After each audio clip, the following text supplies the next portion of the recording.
এমনি তো চলিস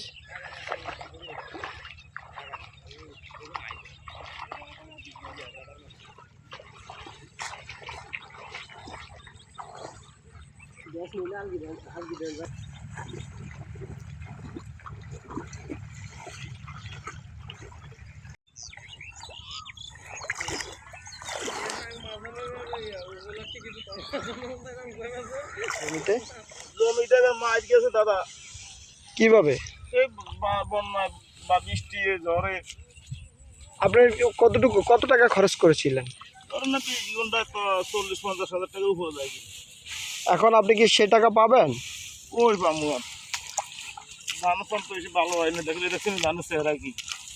আচ্ছা আচ্ছা আচ্ছা, ফলন তো এবিঘা মোটামুটি ভালো হয়েছিল শুনেছিলাম, কিন্তু কালবৈশাখী ঝড়ে কি হয়েছিল আপনাদের? ঝড়ে কিছু আমি সব হুতি গেছে, ওর কাঁচা দানা হার এক মাদান দায় নিতে আছি। আপনার কতটুকু জমি করছিলেন? ভাই আমি তো 24 ঘন্টা জমি খেতি করছি ভাই।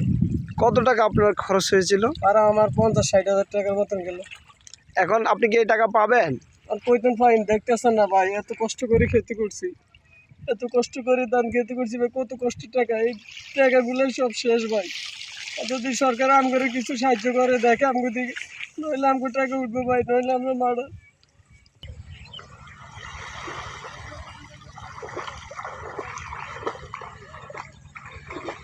আপনার এখানে কতটুকু জমি করেছিলেন আপনি?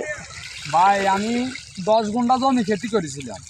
10 গুণ্ঠা জমি খেতি করি আমার তো মানে যে 250,000 টাকা মানে যে লস হয়ে গেছে। এখন আমরা এগুলা সরকারের কাছে আবেদন জানাইতেছি আমাদের যেন কিছু ক্ষতিপূরণ দেয়।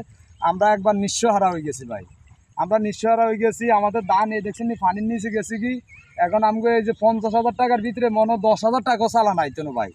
আমরা এমন পরিস্থিতিতে আছি, আমাকে একবার মানে যে কিচ্ছু নাই, কিচ্ছু নাই। আমাকে এগুলোর উপরে মানে যে ভাই আমাকে নির্ভর।